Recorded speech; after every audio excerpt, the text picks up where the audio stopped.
इस कहानी एक छोटी सी लड़की होती है जो अपने पिता से बहुत ज्यादा डरती है, जैसा कि हम अपने बचपन में डरते थे अपने पिता से। लेकिन जैसे जैसे हम बड़े हुए हमें ये रियलाइज हो गया कि जो कुछ भी करते थे हमारे पेरेंट्स बचपन में वो हमारे भलाई के लिए ही करते थे।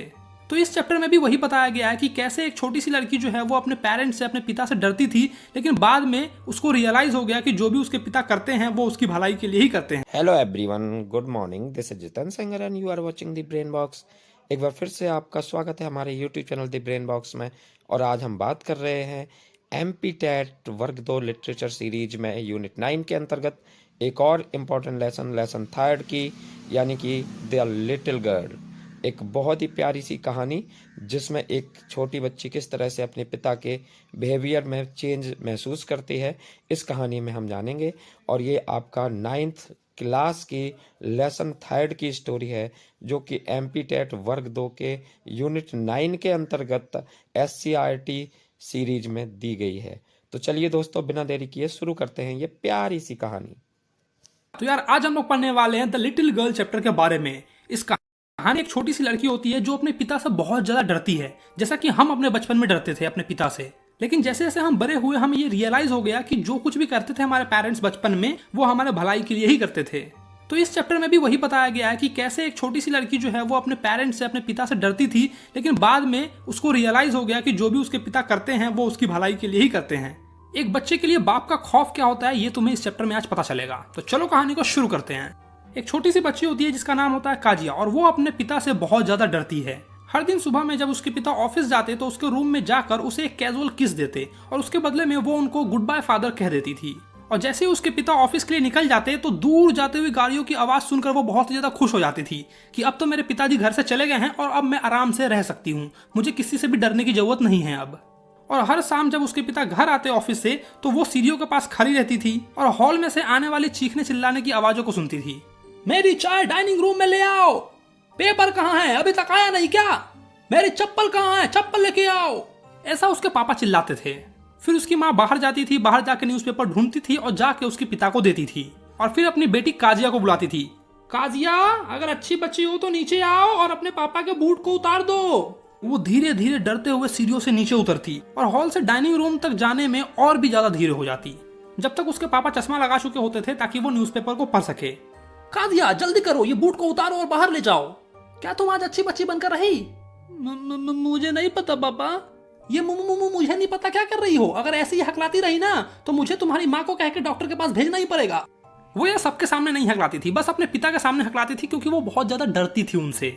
डर के मारे उसके मुंह में कोई शब्द ही नहीं आते थे। क्या हुआ, ऐसी घबराई हुई क्यों दिख रही हो? काजिया की मम्मी सुनती हो? इसे सिखाओ कि इसे सुसाइड करने वाली शक्ल ना बनाए, जब देखो मरने जैसी मुंह बना लेती है। काजिया चाय का कप टेबल पर आराम से रख दो। उसके पिता ना उसको बहुत ही भयानक दिखते थे, इतने बड़े बड़े हाथ, बड़े बड़े गर्दन, और जब वो हाफी लेने के लिए मुंह फाड़ते थे ना तो ऐसा लगता था मानो कोई राक्षस ने मुंह फाड़ा हो। उनके बारे में अकेले में सोचना एक राक्षस के सोचने के बराबर में है। उसके पिता एकदम राक्षस की तरह दिखते थे, उसको ऐसा लगता था कि कोई भयानक राक्षस उसके सामने आ गया हो। संडे को अक्सर उसकी दादी जो है ना उसको नीचे भेज देती थी डाइनिंग रूम में, ताकि वो जाकर अपने पेरेंट्स से, अपने माँ बाप से बात कर सके, ताकि अगर वो अच्छे से बात करेगी तो वो घुल मिल जाएगी, अपने पेरेंट्स से उतना नहीं डरेगी। लेकिन जब भी वो सीढ़ियों से नीचे जाती है अपने पेरेंट्स से बात करने तो वो हमेशा यही देखती थी कि उसकी माँ जो है वो पढ़ रही होती है और जो उसके पिता हैं वो सोफे पर आराम से लेटे हुए होते थे और खर्राटे ले रहे होते हैं। एक रुमाल अपने फेस पर रखे हुए होते थे, पैर को आराम से सोफे पे टिका कर मस्त खराटे लेकर सो रहे होते हैं। और वो तब तक स्टूल लेकर वहीं पर बैठ जाती थी जब तक कि उसके पिता उठकर टाइम नहीं पूछते थे कि कितना समय हुआ, और फिर वो उसकी तरफ देखते थे। इस प्रकार भूखी प्यासी मत दिखो, एक ब्राउन उल्लू की तरह दिख रही हो तुम। एक दिन जब उसे जुकाम हो जाता है तो वो अपने रूम में ही अंदर बैठी होती है, तो उसकी ग्रैंडमदर आती है और कहती है कि नेक्स्ट वीक तुम्हारे पिता का बर्थडे है, तो क्यों ना तुम कुछ गिफ्ट तैयार करो उनके लिए ताकि वो उनको पसंद आए। तुम एक काम करो, येलो सिल्क से ना पिन कुशन तैयार करो, वो उनको बहुत अच्छा लगेगा। काजिया भी सोचती है कि हाँ दादी बहुत अच्छा दिमाग दे रही है, इसी बहाने में पापा के और करीब आ जाऊंगी। तो वो बहुत ही मेहनत से डबल कॉटन को 3 साइड से सिल देती है, यानी कि सूती का 2 कपड़े को जोड़कर 3 साइड से सिल देती है और चौथे साइड को ओपन रखती है ताकि उसके अंदर वो कुछ फिल कर सके, कुछ भर सके। अब वो सोचती है कि इसके अंदर भरूं तो भरूं क्या, मेरे पास तो कुछ है ही नहीं भरने के लिए। वो देखती है कि उसकी दादी जो है वो बाहर गार्डन में होती है, तो वो सोचती है कि मैं दादी को परेशान नहीं करती हूँ, मैं ही जाकर नीचे देखती हूँ, कुछ अगर भरने को मिलेगा तो बहुत ही अच्छी बात है। वो अपने माँ के बेडरूम में जाती है और देखती है कि बेड से जस्ट सटे हुए टेबल पर कुछ पेपर्स रखे हुए हैं, तो वो उसको उठाकर ले आती है और उसको फाड़ के छोटे छोटे टुकड़े करके उसको कुशन में फिलअप कर देती है, यानी कि भर देती है, और चौथा साइड भी सिल देती है। फिर उस रात घर में शोर शराबा शुरू हो जाता है। उसके पापा चिल्ला रहे होते हैं कि मेरे स्पीच के पेपर्स कहाँ गए जो मैंने पोर्ट अथॉरिटी को देने के लिए तैयार किए थे। सब लोग मिलकर घर में इधर उधर ढूंढ रहे होते हैं, लेकिन वो पेपर नहीं मिलता है। फिर फाइनली उसकी माँ काजिया के रूम में जाती है और काजिया से पूछती है, काजिया, मैं आशा करती हूँ कि तुमने कोई पेपर नहीं देखा होगा जो मेरे बेडरूम में टेबल पे रखा हुआ था। काजिया बहुत खुश होकर कहती है कि माँ, मैंने तो वो पेपर ना फाड़ दिए, छोटे छोटे टुकड़े कर दिए उसके। उसकी माँ चिल्लाकर कहती है, क्या तुम अभी कभी नीचे डाइनिंग रूम में आओ। और वो उसको घसीटते हुए उसके पिता के पास लेके आती है, जहां पर उसके पिता जो है हाथ को पीछे रखकर वॉक कर रहे होते हैं। मतलब वो इंतजार कर रहे थे कि उसकी माँ कब काजिया से पूछकर आएगी उनके पेपर के बारे में। फिर वो काजिया की माँ से पूछते हैं, क्या बात है। उसकी माँ सारी चीजें उसके पिता को बता देती है कि ऐसा ऐसा हुआ है, आपके पेपर को इसने फाड़ कर चिथड़े चिथड़े कर दिए हैं। काजिया, क्या तुम्हारी माँ सही कह रही है? तुमने ऐसा किया है क्या? नहीं पापा, मैंने नहीं किया। वो रोते हुए ऐसा कहती है। काजिया की माँ, इसे ऊपर ले जाओ और रूम में लेके बंद कर दो, और वो जो थैला उसको लेके आओ। यानी कि जो पिन कुशन जो गिफ्ट वो तैयार कर रही थी बच्ची, उस गिफ्ट को लेके आओ नीचे, ऐसा उसके पिता कहते हैं। वो कमरे में एक कोने में बैठकर बहुत ही ज्यादा रोती रहती है और अपने पिता को समझाने की कोशिश करती है कि उसने उनके ही गिफ्ट के लिए उस पेपर को फाड़ा था। शाम तक वो उसी कमरे में अंधेरे में बंद रहती है और गेट से जो थोड़ा मोड़ा लाइट आ रहा था जो उसके फ्लोर पे पड़ रहा था, वो उसी को देख रही थी बहुत ही सैडली। और फिर उसके पापा एक डंडा लेके आते हैं। आज तो मैं तुम्हें सबक सिखा कर रहूंगा। ओह नो नो नो पापा। और ऐसा कहते कहते वो बिस्तर के अंदर घुस जाती है। उसके पिता बिस्तर को एक साइड कर देते हैं और कहते हैं कि बाहर निकलो, बाहर आओ और अपना हाथ बाहर निकालो। आज तो मैं तुम्हें सबक सिखा कर रहूंगा। आज तुम्हें पता चलेगा कि बिना किसी के पूछे हुए उसके सामान को छूने का नतीजा क्या होता है। भारत चट्टी लड़की। पापा, लेकिन वो आपके बर्थडे के लिए था।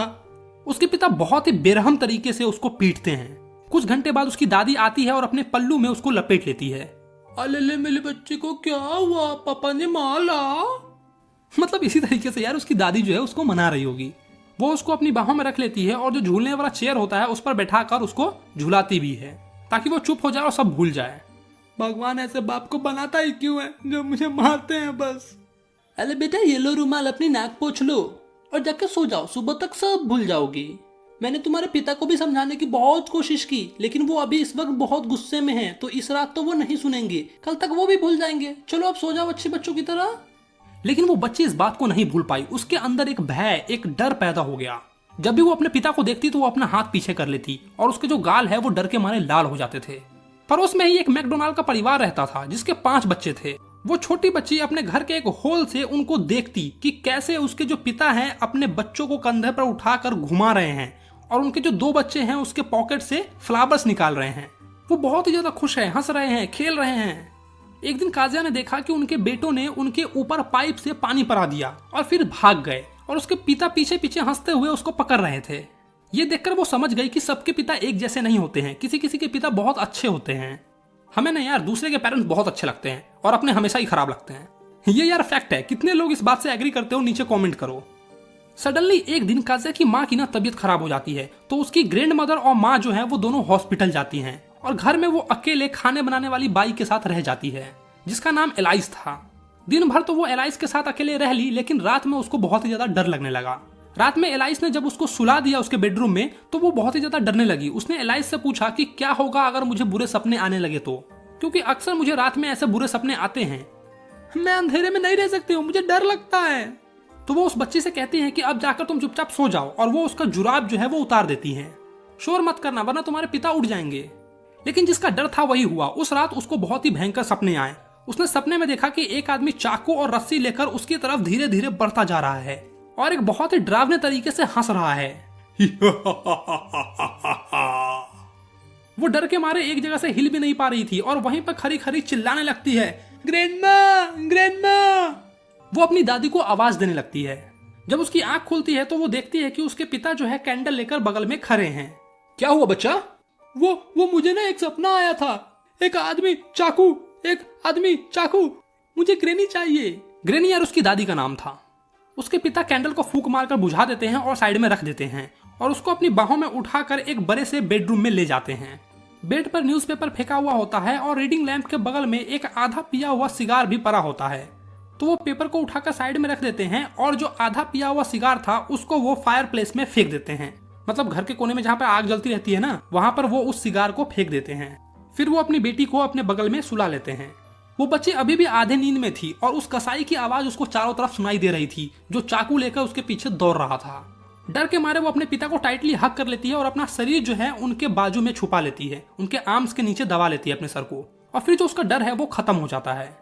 ये लो, मेरे पैर में अपने पैर को रगड़ लो ताकि तुम्हारा पैर गर्म हो जाएगा। उसके पिता ने ऐसा उससे बोला। थके होने के कारण उसके पिता उससे जल्दी सो जाते हैं और फिर उस छोटी बच्ची को एक फनी सी फीलिंग आती है।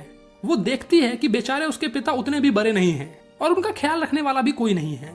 उसके पिता के मसल्स उसके दादी से ज्यादा हार्ड है, लेकिन वो हार्डनेस भी आज उसको बहुत अच्छा लग रहा है। उसको ये बात रियलाइज हो जाती है कि उसके पिता को डेली काम पर जाना पड़ता है, जिसके कारण वो बहुत ज्यादा थक जाते हैं, तो इसीलिए वो मिस्टर मैकडोनाल्ड की तरह मुझसे नहीं खेल पाते हैं। जैसा कि उसके पड़ोसी मिस्टर मैकडोनाल्ड हैं, वो अपने बच्चों के साथ खेलते हैं जिस तरह से, वो उस ढंग से मेरे साथ नहीं खेल पाते हैं। ये बात उसको रियलाइज हो जाता है और अब उसको ये भी रियलाइज हो जाता है कि उसने उनके लिखे हुए पेपर को फाड़ दिया था, शायद इसीलिए पापा इतना गुस्सा हो गए थे और मुझे पीटा था। उसने अचानक से फिर से एक आह भरी। उसके पिता उठ गए और पूछा, क्या हुआ? एक दूसरा सपना आया पापा। ओह, मेरा सर ना आपके दिल के पास है, मैं आपके दिल की धड़कनें सुन सकती हूँ। आपका दिल कितना बड़ा है पापा। और फिर इसी दिन से वो अपने पापा से डरना बंद कर देती है। उसको रियलाइज हो जाता है कि जो भी उसके पापा कर रहे हैं वो उसकी भलाई के लिए ही कर रहे हैं। हमारे साथ भी कुछ ऐसा ही होता है ना यार। बचपन में हम अपने पेरेंट्स से डरते हैं, अपने माँ बाप से डरते हैं, लेकिन धीरे धीरे जैसे जैसे बड़े होते हैं तो हमारा डर जो है वो खत्म हो जाता है। तो बस यार, हो गया तुम्हारा ये चैप्टर यहीं पे खत्म।